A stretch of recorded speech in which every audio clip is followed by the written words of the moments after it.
Hello, precious mamas and mamas-to-be. Welcome to my mind-opening interview series with important authorities in the birth world. This is your host, Ilka B, with the Liberated Birth Movement, broadcasting from around the world. In this interview series, we're going to once again uncover myths, ask interesting questions, and get out-of-the-box answers. All right.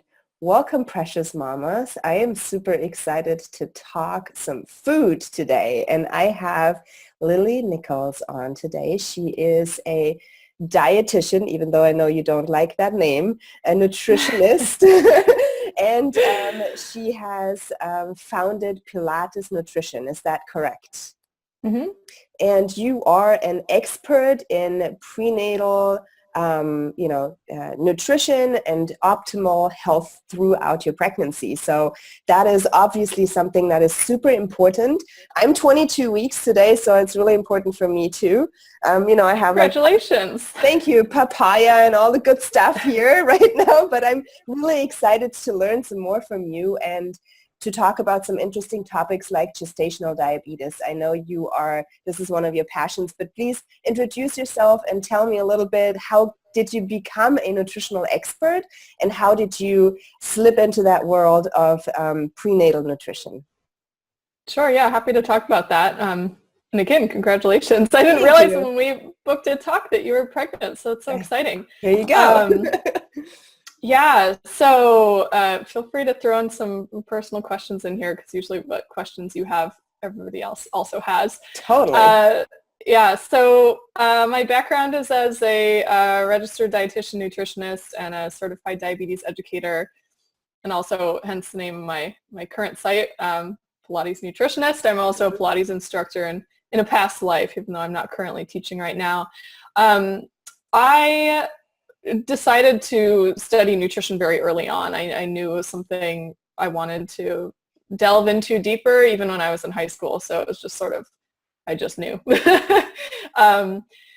Getting into prenatal nutrition was always an interesting part of the field to me, this idea that you could affect a baby's development by what a mom eats, but I didn't come to really grasp just how important this is until I was working for a organization called the California Diabetes and Pregnancy Program, where we focused a lot on gestational diabetes and found out that children born to mothers with poorly controlled gestational diabetes face a sixfold higher risk of obesity and type 2 diabetes by the time they're 13. Wow. And I thought, holy cow, we have all this, we have this huge childhood obesity and diabetes epidemic. We're diagnosing type 2 diabetes in children. I mean, it's crazy, and this doesn't make sense. And wow, maybe it actually starts in utero and doesn't start in childhood from just poor eating habits and lack of exercise in childhood, but there's maybe some epigenetic stuff going on with a pregnant woman. And that just blew my mind because I'd always wanted to try to help kids. I thought early on maybe I'd work in public policy with childhood nutrition and improve nutrition in schools, and it ended up literally is the earliest you can start with it. Yes. So it was sort of by accident, and I was like, wow, what can we do? And after a while, I was working clinically with gestational diabetes and following the conventional guidelines in practice, and was really dismayed that a lot of the women I was working with, their blood sugar actually got worse following the guidelines. And so I started questioning what the guidelines are for gestational diabetes. Could we do better? And ended up developing my real food approach, which is lower in carbs, a low glycemic index, very nutrient-dense diet that actually provides more nutrition for mothers and babies. It just happens to be lower in carbs. And we started having really excellent outcomes, better blood sugar control, we cut in half the number of women who required insulin or medication, better birth outcomes, more control over your birthing choices, because if your baby isn't growing too big by all the growth estimates, then your provider is more likely to encourage you to have a natural birth, and you're less likely to have interventions or shoulder dystocia, NICU stays, all of these things that kind of compound over time. So that was really exciting. That was really what got me to write my first book, Real Food for Gestational Diabetes. I was tired of hearing women outside of my circle being given really outdated advice on nutrition and struggling because of it. And so I wrote my book, Real Food for GD. Shortly after that, I didn't know it was going to be like a popular book. I just like felt really compelled to get the information out, and it was really needed. Yeah, it was really needed. Yeah. And so it really picked up speed. A lot of practitioners started using it. It's used in some maternal nutrition courses, and people were asking me, do you have recommendations for general pregnancy? Can you write a book on general pregnancy? And I had wanted to. I just felt like the first book kind of covers it, right? Just ignore like that 90% of the book is talking about blood sugar. Right. That doesn't exactly work. So eventually I wrote my second book, Real Food for Pregnancy. I just had to go through my own pregnancy, have my son, recover, get some brain power back to actually sit down and do it. So so that's sort of the very long story of how I got where I am. Damn. So you just said like your first passion that you got into was gestational diabetes. So just maybe to explain it just a little bit for moms that have never heard about it, what is that diagnosis about and what do we need to know about it? And, what are the most common myths that people have in mind? Because I'm all about busting myths with the liberated birth movement and like literally just taking the common sense that is not always as common as we think. So tell us a little bit about that. Yeah. So gestational diabetes, by its simplest definition, is diabetes that's either first recognized or first develops during pregnancy, which can mean different things. There's a bit of a nuance to it, but essentially it means your blood sugar is running too high. Your body is in a state of what's called insulin resistance, where it's not responding to the hormone insulin as well as it could be, which means your blood sugar tends to run high and your body tends to be carbohydrate intolerant, meaning you can't get away with eating a whole bunch of carbohydrates without having high blood sugar. Mm-hmm. I could go into a little more nuance, but I think I'll just leave it at that for the purposes of the discussion. How does that influence the baby if a mom constantly... Yeah, that's a great question. So how that influences the baby, and this kind of jumps right into certain myths. During pregnancy, your blood sugar is actually designed to be very tightly controlled. And pregnant women without any blood sugar issues or pre-existing insulin resistance, their blood sugar actually runs 20% lower than outside of pregnancy. So your blood sugar runs low naturally. This is important for a baby because blood sugar beyond a certain threshold can influence their development at very high levels, meaning like this would be like pretty uncontrolled gestational diabetes or like pre-existing type 1 or type 2 diabetes. High blood sugar is actually a teratogen, something that can cause birth defects. We also have some, and this can be really serious if it's very, very high, which is one of the reasons that women with pre-existing diabetes, meaning coming into pregnancy already with type 1 or type 2 diabetes, there's a pretty high rate of miscarriage because you can have some pretty severe defects that impact an embryo's survival. Right. But in the context of gestational diabetes or mildly elevated blood sugar, it can have some what they call epigenetic effects. So it's a little more mild. You're not going to have like a structural defect, like a missing limb or something like that.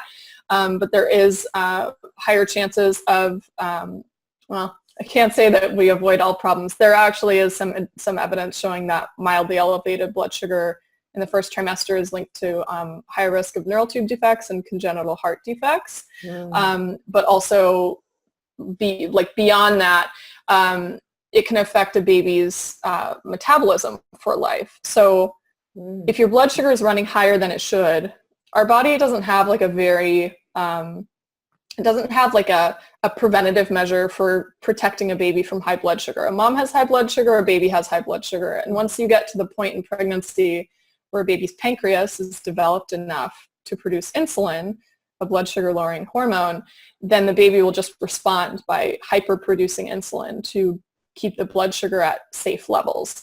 And that has the result of resulting in the pancreas growing very large, B, the baby developing some level of insulin resistance, and C, the baby accumulating a lot of fat. I mean, glucose is definitely a fuel, it's energy.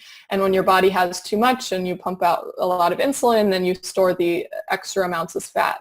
And you can actually see this on like third trimester ultrasounds if you work in a medical clinic, where you can see like, how well is your blood sugar controlled? You could see on ultrasound, you'll see a big fat pad, especially on the midsection of a baby. So it's beyond like the normal accumulation of fat that an infant should have. And this can have carryover effects immediately at birth, because babies naturally are usually born in a fat burning state. They can sustain their blood sugar levels just fine because they are running off of quite a bit of fat as well. But if they are continually running off of high amounts of sugar, they are born, the umbilical cord is cut, and thus the constant sugar supply is cut, but their insulin output is still the same. So they're at greater risk for going hypoglycemic, which can be life-threatening. The higher blood sugars can also impact lung development. And so some of those things are a transient thing, but we now know that with the difference on pancreatic development and some of the epigenetic stuff, they are at higher risk of some health issues later in life. And again, this is when blood sugars are not well controlled.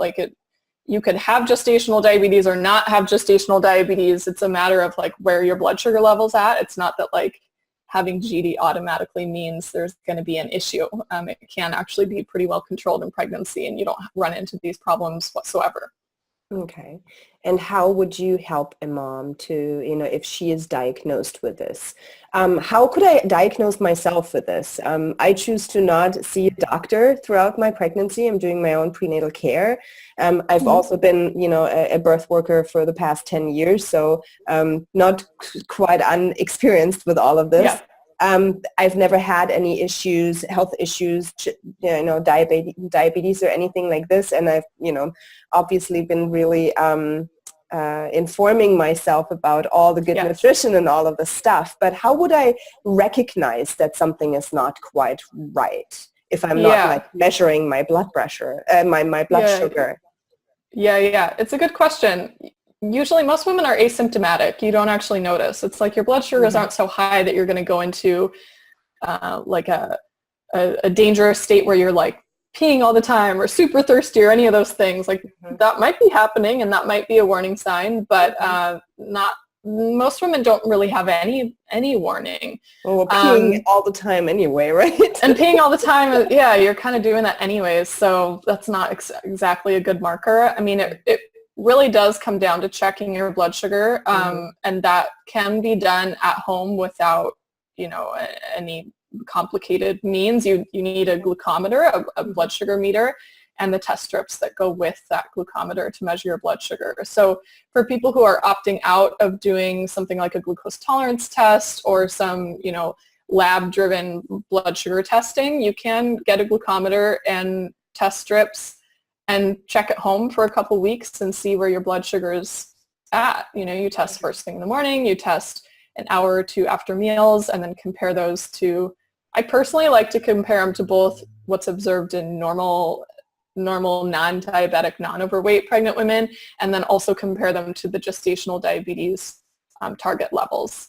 So goal being like if your blood sugar is really near the normal pregnant blood sugar levels, very unlikely there's a GD issue. You probably don't need to worry.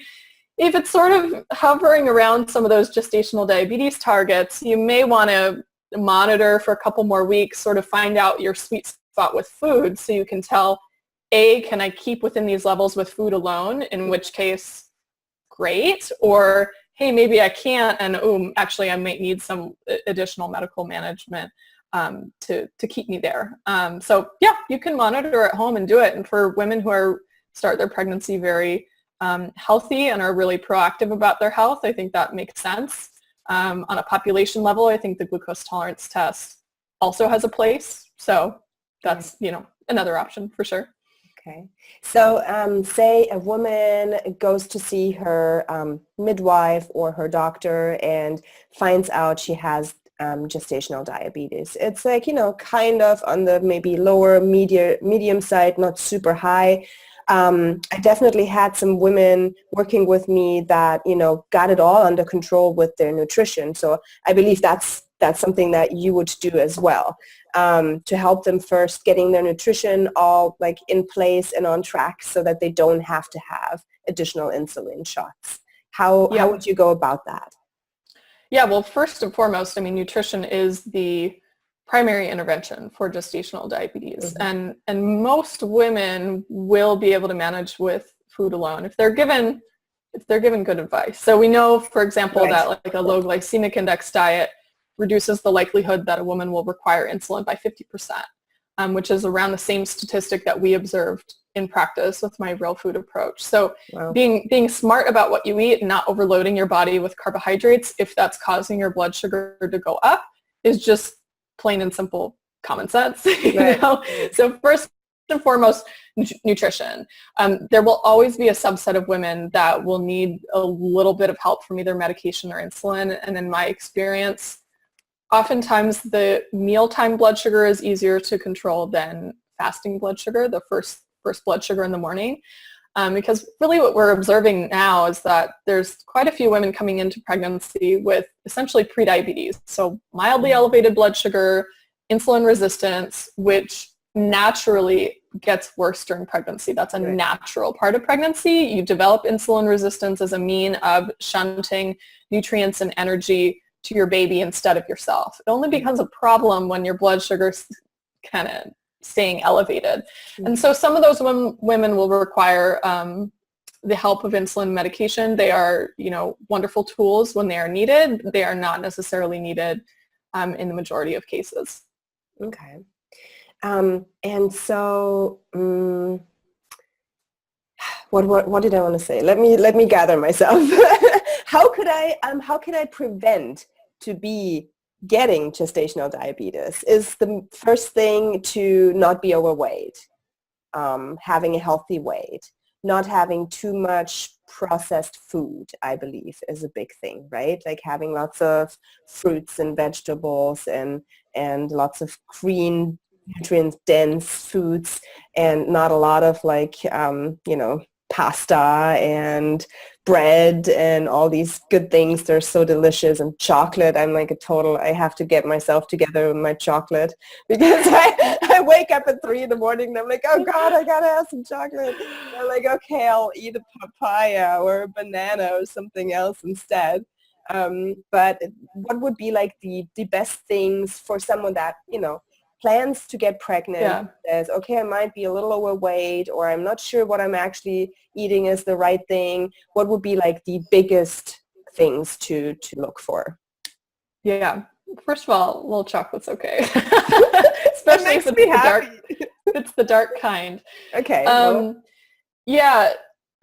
That's like the $1 million question. How can we prevent gestational diabetes? And I believe in some cases it can be prevented or maybe mitigated. I don't think it can be prevented in all cases.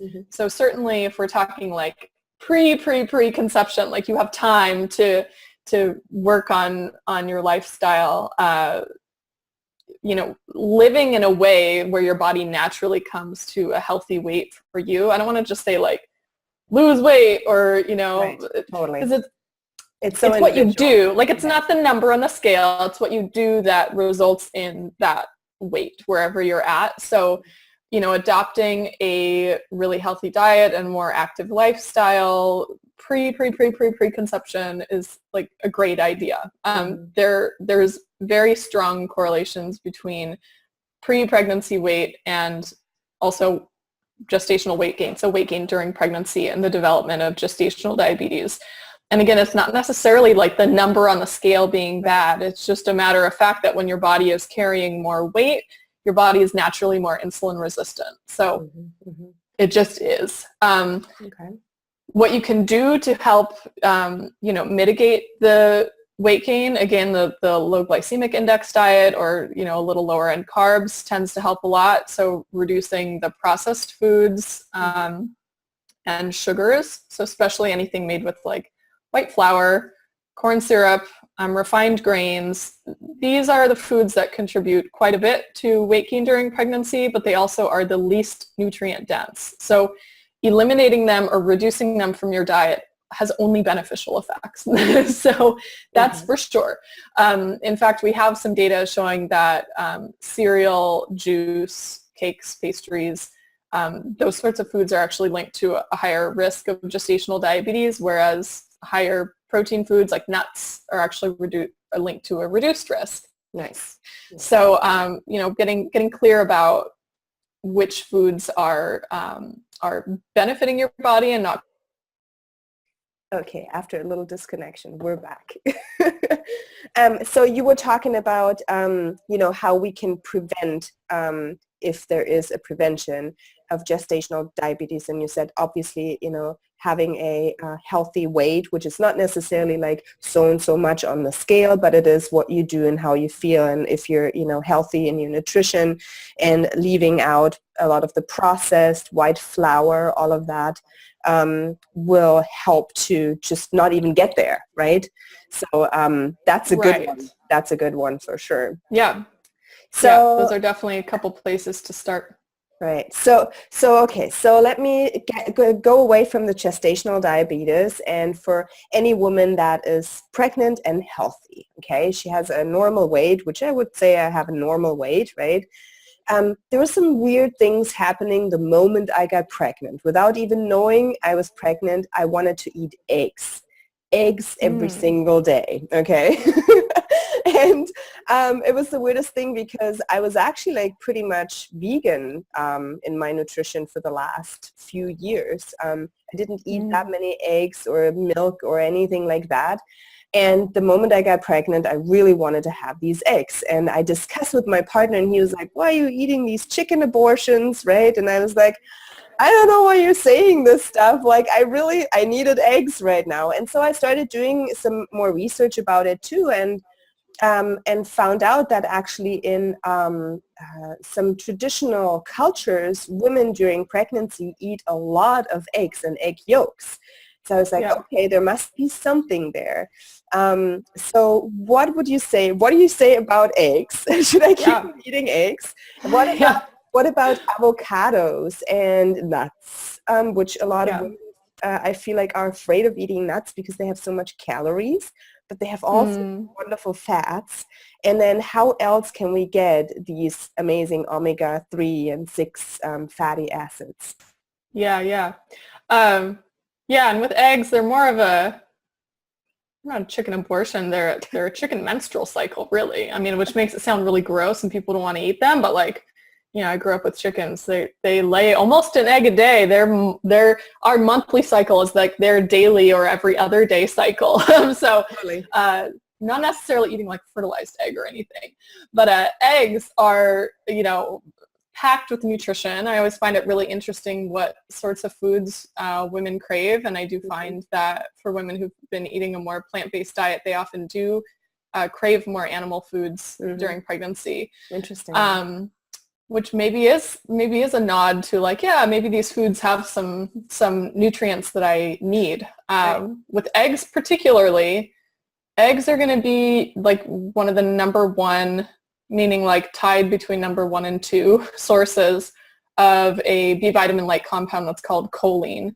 And it's absolutely essential for brain development and neural tube development. It's just as important as folate for this function. So it's very challenging to get on a 100% plant-based diet, at least to meet the requirement. It is found in plant-based foods, just not in as large of a concentration. So eggs are a fantastic source of this nutrient. They're also going to be, keep on eating eggs. Yes, definitely. I'm running out of variations though. Yeah, particularly vegetarian women. I think it makes sense to eat about 3 eggs or at least 3 egg yolks per day just to stack the deck in your favor on meeting certain nutrient needs, including choline, DHA, an important omega-3 fat, and vitamin B12. They're really packed with nutrition. They're also, an excellent source of complete protein. They tend to be really filling and stabilizing for your blood sugar levels. So they're great. If you like them and you don't have an allergy, I really encourage eggs. Totally. Yeah, something that I do too is just like hard boiling a few eggs. And I love to go on hikes and go on long walks every day. And especially in my first trimester, I had an emergency banana sometimes because I would just like get hungry. Be so hungry. And I was like, oh my God, where's my emergency banana? And now I actually carry like an emergency hard-boiled egg with me. Oh, that's great. It definitely like it helps, and it like it keeps me it keeps me filled up for a while, and I just feel like it's so much better than if I eat like a piece of bread or a sandwich or something like that, and I get some more protein.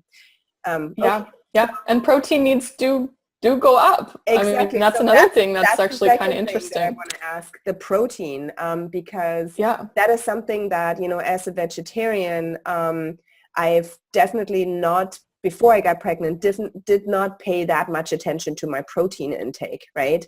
And as soon as I got pregnant, I'm like, okay, I guess I am a real bodybuilder now because I'm building this little body, right? And everything's made out of protein, so I got to get some protein in there. So tell us a little bit more about what you believe about, or what's your opinion on protein? The protein question is it's a good one to ask. People think that prenatal nutrition is something that's like super set in stone, ridiculously well researched, we always have clear answers on. And what's interesting is the first ever study to directly measure protein needs in pregnant women was completed in 2015. Okay, that's only 3 years ago from the time of recording. Yeah. Oh my God. So comparing that to the recommendations for protein in pregnant women, they found that in early pregnancy, protein needs are actually 37% higher, and in late pregnancy, protein needs are actually 73% higher.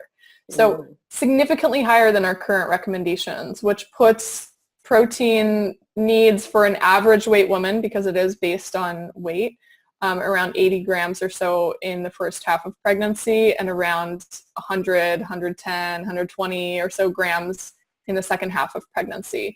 On an omnivorous diet, it's a little easier to eat that because there's just a wider variety of protein-rich foods available to you. But on a plant-based diet, that's definitely something to take into consideration. Where are you getting your protein? How much are you getting? Because many of the plant-based foods are just not as concentrated in protein. They also tend to have carbohydrates packaged along with them. So it's something to consider. I mean, if you're consuming eggs, that's definitely going to be a good source. You'll get around 7 grams or so per egg, depending on the size of the egg. All your beans and legumes are great sources of protein. Nuts and seeds, some are higher than others in protein, but those are great. If you consume dairy products like a Greek yogurt or a cheese, would be richer in protein than just regular milk or something. And then like spirulina algae, like there are, other sources, or, fake meats like wannabe meats made with soy and other products will also be protein sources. But you do, kind of have to plan ahead. Like, where am I getting my protein? Totally. Are you matching your proteins well? Like, are you combining like a whole grain and a legume, or are you combining like eggs with another thing so you could just meet all of the amino acid needs? I also think there's, some consideration on specific amino acids that aren't necessarily taken into consideration in conventional prenatal nutrition policy. So like glycine needs increase during pregnancy, and those are really important for your baby's DNA, for their Where do I get that? Skeletal development. It's a really hard one to get from plant-based foods. Your best source, plant-based source, is actually spirulina algae or like sesame seed flour, which sounds really weird. It'll be in like legumes and nuts and seeds in smallish concentrations. It's mostly found in the bone, skin, and connective tissue of animal foods in the highest amounts, which kind of makes sense because those are the things that you're building when you're building a whole new human being. And also the things you're building in your own body when you're building, the amniotic sac and your uterus is expanding. Like, the uterus contains like 800% more collagen at the end of pregnancy than it does at the beginning. And glycine is the major amino acid in collagen. So you see some of these foods really emphasized in traditional cultures. things like bone broth and slow cooked meat and, consuming the whole animal versus consuming just the muscle meats or just a part of it. So, if those foods are not averse for other reasons, I certainly encourage them, or to maybe even do like a nutrient tracking where you actually measure the amount of glycine you're eating. Because currently it looks like pregnant women need about 10,000 milligrams of that a day, maybe more. So it's definitely something to think about. Where is it coming from? Wow. So, okay, glycine is definitely something that I personally have not paid attention to. The protein, just two things I wanted to share, just because it helped me a lot, is chia seeds. Chia seeds for my protein and also omega-3 fatty acids. I just put it in my prenatal tea, right? I just have a big glass of tea and I put 2 spoons of chia seeds in the morning and 2 spoons in the evening, and I get like an extra, 15 grams or something of protein with that. So that's a good one. And then sometimes, as I said, since I don't really eat, I can eat a little bit of chicken here and there, but I'm just like, I'm definitely a vegetarian. So I have to like plan around, as you say, and like eat lots of eggs and Greek yogurt and all of that stuff. But what I got myself is some pea protein powder. And I just make myself like an afternoon shake with some berries in there and some peanut butter and some Greek yogurt and some, 2 big spoons of the pea protein. And, I have an extra, 15 or 20 grams of protein. And, like, if I have a day where I'm like, oh my God, I didn't really eat enough protein, like, let's get that in. That definitely helps. That's a great addition, because they do have vegan protein options like rice protein concentrate, pea protein, where you are getting the benefits of the protein and it's not packaged with all the other stuff that limits the amount that you can consume just volume wise, right? So there's no carbohydrates in the pea protein powder. You're just getting the pure protein. I'll add a little bit on the omega-3 comment just so people are aware. Chia seeds are great. I actually include them in my book as a recommendation, mostly because of their fiber content. They're really great at keeping you regular. They do contain, right? They're really, really good. They do contain omega-3s. They do not, however, contain DHA, which is the omega-3 that's really important for a baby's brain development. And our bodies don't convert the plant-based omega-3s to DHA very efficiently. It's at most like 3% or something. So if you are eating, 100% plant-based, that is a consideration. Where will you get your DHA? And they do make DHA supplements that are made from an algae oil. So that's a really excellent addition if your diet does not include seafood. It's going to be the best way to meet your needs. So just want to throw that in there, because that's a misconception that I hear a lot, that just eat flax and chia and walnuts and you'll meet your omega-3 needs. It's like, well, you'll get omega-3s, but you won't get this DHA. So totally. And the DHA is especially important for the brain development. Yes. Okay. And your brain health as a mom. So baby is going to accumulate like 60, I'm trying to remember the exact amount, but it's like 60 to 70 milligrams of DHA are transferred from mom to baby in the last stages of pregnancy, which is quite a lot. And so some of these, mom brain, feeling like you can't get your thoughts together, even during pregnancy or postpartum, they believe are related to depletion of DHA from the maternal brain. So it's important for baby, yes. It's also important for you. So you feel like yourself again.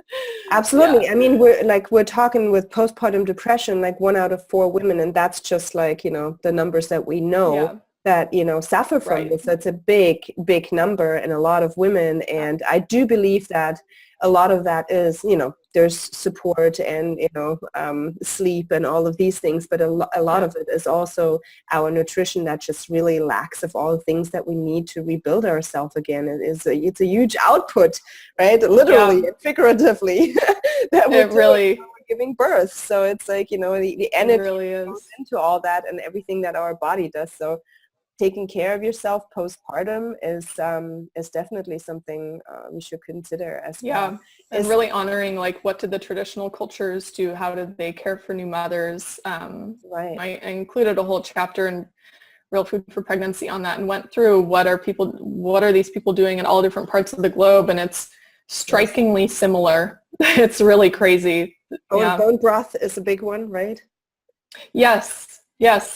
And in fact, that's going to be one of your, major sources of glycine as well, which when you're talking about pregnancy, yes, that's important, but also postpartum, you have a lot of tissue healing to do, regardless of the way that you gave birth. I mean, you had a lot of tissues that had to stretch to birth the baby. Maybe they tore. Maybe you have a surgical incision to heal. It also appears to, at least in traditional cultures, they really push broths a lot postpartum. They're warming and healing, but they also seem to believe that they influence breast milk production. And, I don't have specific data saying like yes or no, but we know fluid needs are up, and also you need a lot of glycine for your skin and connective tissues to heal. So it does make sense to incorporate bone broth, and some women on a vegetarian diet for ethical reasons feel okay doing that because it's a part of the animal that's often discarded. Right. It's like a waste product, so you may as well like put it to good use and turn it into something nutritious if you like, and that is a really excellent way to fortify an otherwise plant-based diet. That'll give you a little protein too. That sounds amazing. Yeah. Okay, so let me think. Is there anything else where you say like that's something that most pregnant women just never think about? Something like the glycine. I'm going to the farmer's market. I'm going to get some bones for sure. There you go. Not just all my kale and spinach that I'm eating. Oh, right. Okay, so this is my German accent. Iron. I can't. People always laugh at me when I say it. But like, but it's like that is also an important piece in pregnancy nutrition. Maybe you can say a sentence or two to that. Yeah. Iron is incredibly important. Your blood volume almost doubles during pregnancy. So you have a lot more blood. You need to carry oxygen in your blood. In order to do that, you need the protein hemoglobin, and that requires iron. So anemia is quite common during pregnancy. Iron deficiency is probably one of the most common nutrient deficiencies among pregnant women. So there's many different forms of iron. Some are better absorbed than others. When it comes to, I'll focus on vegetarian proteins because that is relevant to you. When it comes to vegetarian sources of iron, okay, yeah, they're less well absorbed, so you want to take an extra effort to boost your iron absorption from your food.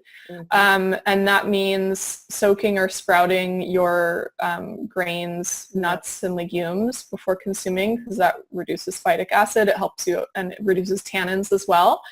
So that'll boost your iron absorption, including them with something that's acidic. So maybe you make a pot of like bean chili or something, having tomatoes along with it or lime juice along with it that's adding acidity helps you absorb more iron. Nice. And also cooking in cast iron boosts your iron, and avoiding the consumption of iron-rich foods with things that inhibit iron like tea or coffee, which have tannins, or even dairy products, which is a bit of a double-edged sword because you kind of want to do like the complete protein thing and throw some cheese on there, but also you're going to interfere with iron. So it's sort of this like, you got to kind of pick and choose. There was an interesting study in pregnant women where they compared spirulina algae to an typical iron supplement, and they actually found that spirulina helped prevent anemia more frequently than the iron supplement. So I'm big on spirulina for plant-based women. That's going to be a good source of iron. Seems to be helpful for anemia, which really kind of surprised me. And then for non-vegetarian women, iron is a little bit easier to meet. So it's just available in all your, fleshy animal foods, especially like red meat, dark meat chicken.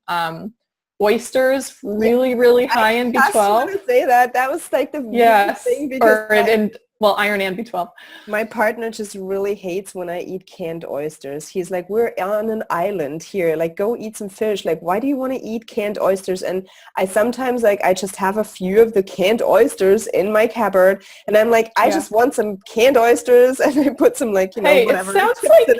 It's weird, but it's, it that's feels like maybe that's just what I need right now. So there's something in there. No, it sounds like your body is sending you really good signals. So oysters are one of the most one of the richest sources of iron. They're also one of the richest sources of B12 of all foods. One of the richest sources of zinc. It's a perfect thing to fortify a plant-based diet. I even talk about it in the book, and some people who are vegetarian for ethical reasons feel okay eating oysters because they don't have a central nervous system, so they supposedly don't feel pain. So if you like oysters, like, go for it. Your body seems to know what it's doing, and that's hugely beneficial. Yeah. Yeah, it's very interesting because, you know, funny enough, I told you that I've been a vegetarian for a while now, for probably 8 years or something. But about a year before I got pregnant, I really got into, like, taking care of my nutrition and starting to juice fresh pressed juice in the morning, and, you know, eating way more fruit and making sure I'm having my nuts and stuff like that in my diet.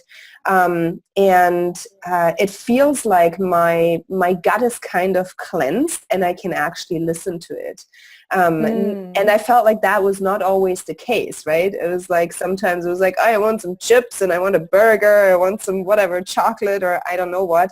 And the more I actually cleansed my gut and cleansed my entire body from all that toxin and all that stuff that's in the food that's not good for us, the more I feel like I can actually listen to what my body tells me. So it's like, okay, you got to have some eggs, so get your eggs on, or you need some avocado, or you need some oysters, or whatever the heck. Right? So, it makes me more confident to actually listen to my body, and it doesn't tell me, like, you know, I'm needing these things that are clearly not healthy for me. So that was an interesting thing. Right. Yeah, when your cravings are for real food, which in your case they are, definitely listen to it. You know, it sounds like it's, from a nutritional perspective, sounds like it's leading you in the right direction. So what is the weirdest craving that you've heard from a pregnant woman that I've been working with? Oh, gosh. I tend to not think of them. What was your craving? Yeah. Well, I didn't have, like, really strong, maybe I didn't identify them as cravings because I'm a mindful eater at heart. So I was just like, oh, I want to eat this food, so I'm going to eat this food. So for me, it came and went at different stages of pregnancy. So, you know, early pregnancy, when I was feeling nauseous, the really bad days, like, the only thing that I could snack on that would settle my stomach was salt and vinegar chips, which just sounds awful. But I think it was serving three purposes when I look back. It was salty, and your salt needs go up during pregnancy as your blood volume goes up. It was sour, which is traditionally used to help settle nauseous stomachs. And it was like a source of quickly digested carbs, which just gave me a little energy. I knew it was going to leave my stomach, so I wouldn't, like, throw up, you know, after eating it. It worked. Can't say it was the healthiest option, but it got me through. For me, it was saltines. I had saltines. Oh, there you go. Yeah, similar. Yeah, pretty common. And then, like, later on, it really just varied. I think as I look back, a lot of my cravings were for saltier foods, which again comes back to that increased need for salt during pregnancy. So olives, like, I could just polish off a whole can of olives in a sitting. It was just like, need olives. It was, like, so satisfying. Salami, I had, like, a couple weeks where salami was the most delicious thing to me in the world. And it's pretty damn delicious. It is. And nutritionally, I don't know, it could have been salt. It could have been the glycine situation, because they are using all sorts of, you know, glycine-rich parts when they're making salami. I have no idea, but I just kind of went with it, you know, as long as it wasn't complete junk. Like, I wasn't craving non-food items. Like, I wasn't craving, like, laundry starch or something crazy like that. It was real food, and I was like, I'll just go with it. Totally. I think there's a balance, right? Like, we want to be as healthy as possible for the sake of ourselves and our baby, and we're growing this new life, right? And Right. there's also like what I realized, food was definitely something that was on my mind a lot when I would teach prenatal yoga, and I would always bring it up with my mamas there. And like, I noticed that a lot of moms just feel so guilty and so bad because they would, have a day where they wanted to really eat a piece of cake, or they had a pastry or Right. whatever the heck.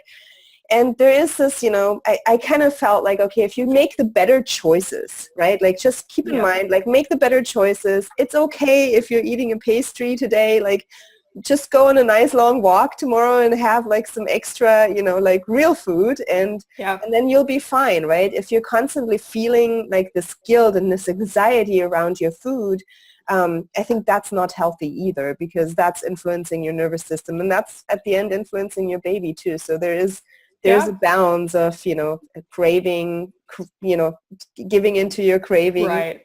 not feeling guilty about it, and at the same Right. time being a mindful eater. I like that term, actually. That's really cool. Yeah, there is a fine balance with that, and I think we kind of have to separate like what's driving the cravings, because sometimes there are like physiological reasons why it could be happening, and to sort of like be curious about it and to explore why it might be coming up for you. I mean, I put a pretty long section on cravings and aversions in the book to sort of go through these different options, because some of them are pregnancy specific, like maybe there's a nutrient need behind it.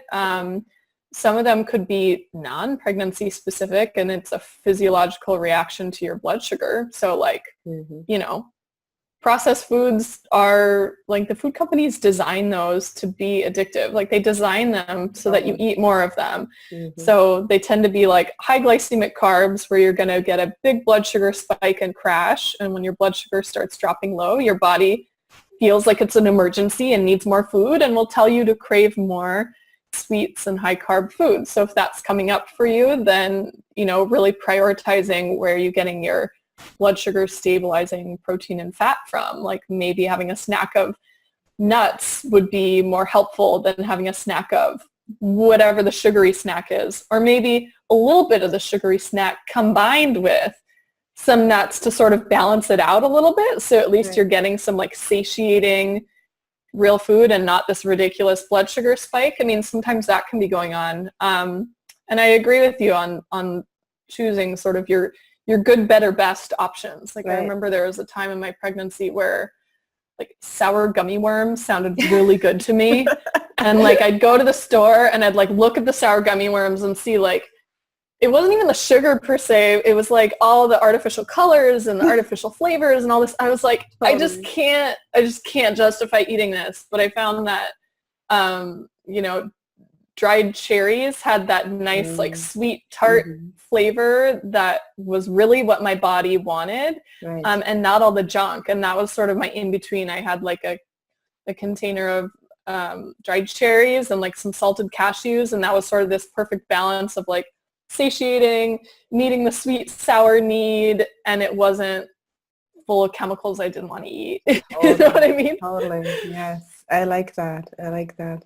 Wow. So I like that you talk about real food. That's actually like, if we want to like summarize this whole, last 45 minutes, eating real food throughout pregnancy, and also understanding, and real food is like all the food that hasn't been like chopped up and processed like 100,000 times and put into a package with, and will last you for the next year or something. So things that are actually go bad, real food, right? Yes. So food that has still like some sort of like a life spirit in it. I remember I was working with a client, and I said, when did you actually like eat real food? And I gave him a banana on his way out. I was like, you got to eat this banana. You see, it's still alive, right? So like food that still has some spirit in it and still has some aliveness in it, and that is a good choice to make, and not feeling super guilty about things, but also like understanding that we definitely have different needs going throughout pregnancy, or even like preconception, right? To prepare our body to be the healthiest to grow a baby, and then postpartum, taking care of yourself and your own recovery and vitality. And I really think it's amazing what you said, that babies or children, actually, it starts in utero, how their metabolism is being set up for the rest of their lives. Yeah. So that makes it actually, for me, I'm like, okay, I'm not eating chocolate anymore. I eat chocolate. I still eat chocolate. Chocolate's great. Well, yeah, I'm making a choice now, and I'm eating like the dark chocolate. Yes, the dark chocolate. Yes, I mean I'm one of those people that where chocolate is on the menu probably almost every day, but because it's the dark, really high quality stuff. Right. I don't want as large of a quantity. Totally. Like when it's milk chocolate and it's mostly sugar, then like, yeah, you're just feeling sugar cravings. But totally. Yeah, the dark stuff is okay. You don't have to give up chocolate. I don't think I can. I don't think I can, at least not throughout pregnancy, that's for sure. Well, thank you so much. Okay, so I have a question that I usually ask my wonderful people that come on with me on an interview, and that is, if you would leave the earth tomorrow for whatever reason, and you have one message to share with humanity, or in, your case with pregnant women, what would be your message to share? Yeah, this is a good one, and it's not pregnancy specific, but I would say trust your body, trust the messages that it sends you. It's not sending them because it's not smart or if something's wrong. Like, it's always communicating with you, and you just need to heed what it's saying, even if what it's saying is kind of uncomfortable and it's telling you that maybe you need to change course. And pregnancy is probably the best time to take that advice. And women's intuition tends to be really high during pregnancy, and it's a really valuable skill to develop during pregnancy to help you with birth, to help you with postpartum recovery, and just to cope with, the new woman that you become when you have a kid. Yeah. It's a total shift in your life. So I love that. Trust your body, trust your intuition. That is very fitting for sure. Lily, thank you so much. How can we get your book? How can we learn more about prenatal nutrition? How can people work with you? You have a website, pilatesnutritionist.com. Is that right? Is that where we find all your information, or how do we go about this? Yep, you can find me over at that website. We'll be rebranding shortly to Lily Nichols, rdn.com, but it'll all still link out.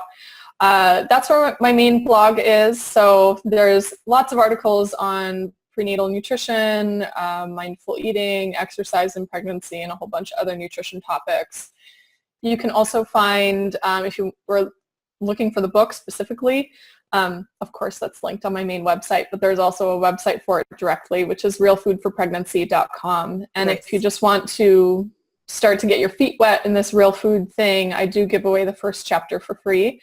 And I have in that first chapter, one of the most popular things benefits I've heard from people who read it is that I include a comparison on a conventional prenatal diet, meaning the ones that are recommended from at least the United States nutrition guidelines, and a real food one. And you can see the nutrient comparison on the two and which one comes out on top, which I'm sure you can guess. But that's a fun way to sort of get your feet wet. If you are not sure, my style of writing is for you, you'll know when you read that chapter. Awesome. Thank you so much. Well, this is exactly how I found you too. You were recommended to me from several women that read your book, and I was like, okay, I gotta talk to this woman. She's very cool. Know some cool things that everyone needs to know. So I'm really honored to have you today on this interview and share all your wonderful wisdom with us, and and share what was pregnancy for you, and how we can make it better for not just the mamas but also the babies that are coming earthside. So yep, we just want to make it a more well-nourished place for mamas and babies. Absolutely. Thank you for having me. I really appreciate it. Thank you. Thank you, ladies, for joining us to this great interview. If you enjoyed this, please follow the Liberated Birth Movement on Facebook or subscribe to our channel. If you have more questions how to apply these ideas to your pregnancy and birth, schedule a call and we'll get you clear on what you want and how to get it. meetme.so/liberatedbirth. meetme.so/liberatedbirth. Always remember, birth belongs to women.